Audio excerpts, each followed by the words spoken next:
It's your boy Triple Lack, aka the number one stunner, aka the boss, aka three black hearses. Man, it's November 11th, 2018. Man, I'm up early. Let's talk some football, man. Especially NFL football, man.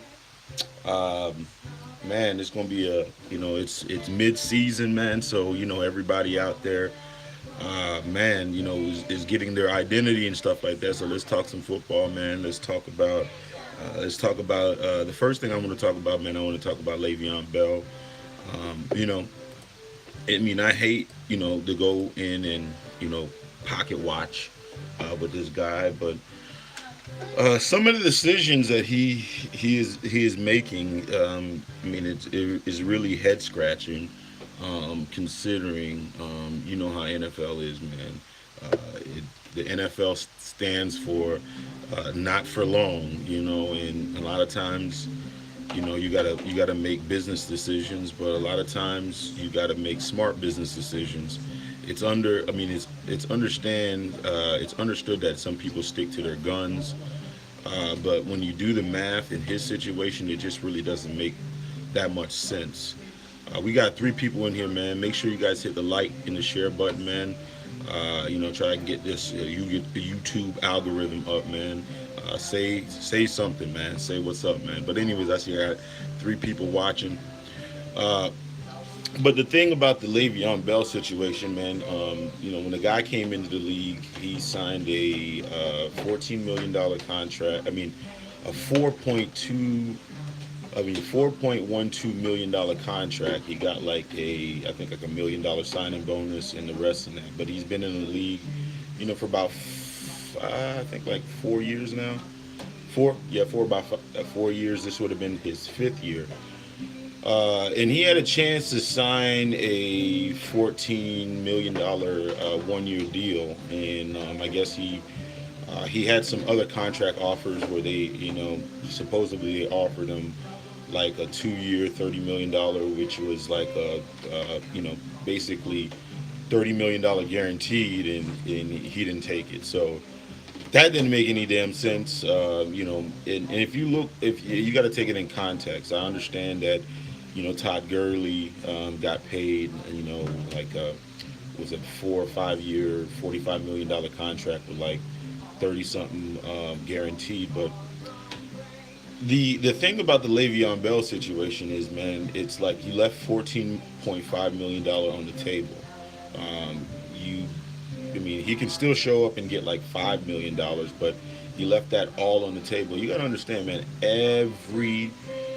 Every um, play that you do could be your last play, and I understand that you got to put your financial freedom and your guarantees, but it's also a business too. You also got to think it dollars and cents. Man, you could have made this 14 million, and and possibly signed another contract after that, with another team. You just left $14 million on the table. And if you look at it from a purely like statistical um, thing, I mean, the average running back is in the league for 5 years. He's outdone that. He's 26 going on 27. Usually, running backs, they fall off a cliff at 30. So he's probably had another shelf life of maybe 4 years, maybe. That's very speculative. He just took another year off of it, and he's not playing. So who knows what type of running back he's going to be when he gets back? Who knows what type uh, of just player that he's going to be back? There's like no guarantees in that, but I know who was advising him is just crazy, man, because you got to take the money. You got to take the money. He would have been guaranteed $14 million this year. Imagine if he does get that contract next year, which is highly speculative. He's 27, and by NFL standards, at most he probably gets another 3 years or another 2 year contract. Let's say, I don't know if anybody's going to take a chance on him and give him like a 4 year, 5 year deal, which, by the end of the deal, he's going to be 32 and a 32-year running back. It just doesn't make any sense. I don't know what GM is going to give him that type of money. I mean, he is a dynamic player. You know, one could say like the Steelers are actually might be a better team uh, offensively without him. I mean, if you look at it from statistical perspective, I mean, they could have been, you know, another year, another offense. They could be a better team after him, but you know, it's just a big risk, man. Leaving $14 million on the table, especially that's about almost three times as much you've got paid your whole career playing 1 year, and you're just putting your whole future in doubt. Man, I got four people in the room, man. This is five people, man. That's the most I ever got in there, man. But anyways, man, make sure you guys hit the like button, hit the share button. Trying to get subscribe to my page. Man, I'm looking old and rough, but anyways, man, let's talk. The first game I want to talk about today, man, I want to talk about the Titans versus the Patriots, which is a really, you know, there's if you look at the storylines, you have the former Patriot Mike Vrabel as I mean, as one of I mean, as the opposing coach. You know, him and Belichick, you know, have a long history of each other. You got Malcolm Butler on on the Titans also. You also have Dion Lewis on the Titans. You know, both players that won. I think they won like two Super Bowls with the Patriots. But that's a very interesting storyline. And what's really interesting in that storyline, Belichick's former people never do very good against him because he, you know, if anybody, he knows, you know, more about people than anything. You know what I'm saying? He knows more about people than anything. So that's going to be a very interesting storyline. I think the Patriots are probably going to beat them. Watching Marcus Mariota, even though they beat the Cowboys last week, I haven't really seen, uh, you know, a lot of progression from him. I mean, you know, he's a decent player, but I haven't really seen, you know, like, you know, the leap. I'm not saying he's digressed, but I really haven't seen any evidence through his play of being a franchise quarterback, which is I haven't really seen that, man. If anybody have any you know anything to say about that, man, let me know. If you think that he is a franchise quarterback, man, you know, please comment.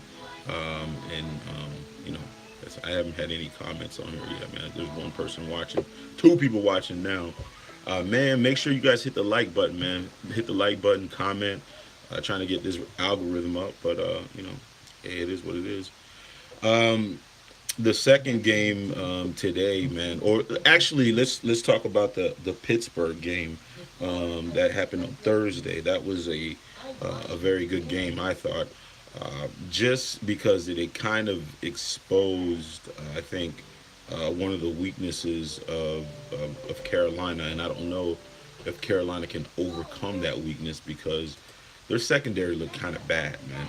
I understand that Juju, Juju, and AB are dynamic receivers, but they were just getting switched up in every shape or form or fashion that you can think of. Man, it was just that defense was just getting carved up. And one of my favorites to come out of the NFC this year was Carolina because I believe Carolina has enough balance between on offense. And you know their defense is, you know, I thought was going to be marginal. I mean, at best, you know, it would still give them you know, a shot. But watching them just get totally crushed by uh, the Pittsburgh Steelers, man, it made it look bad. And now I have to give New Orleans the edge. Uh, the Rams. I'm gonna go. I'm gonna go back to the Rams. A lot of people have them as a Super Bowl favorite.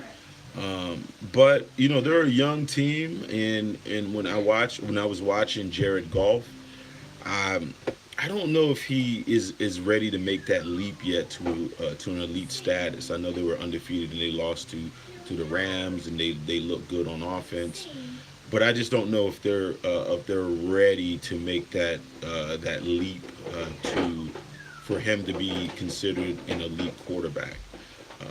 You know, Carson Wentz I think is proved enough, even though he was injured last year and he had a particularly good rookie year, and the year before he was pretty good. I think that one. I think he's already made the leap to. I mean, to at least a top five quarterback in the league. I don't know about Jared Goff. That's the thing. I think it's going to come down to him. Their defense is solid. Their defense is solid. I got to give that to them. Their defense is solid. Um, they're a little leaky in the secondary. With Khalib out, and they have Marcus Peters, but Marcus Peters is, I don't know. There's a reason that the Chiefs got rid of him. He hasn't been the same player.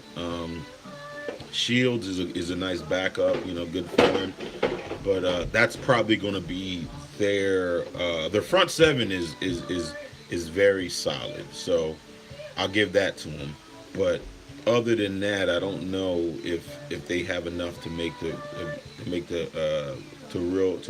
actually make a real Super Bowl run.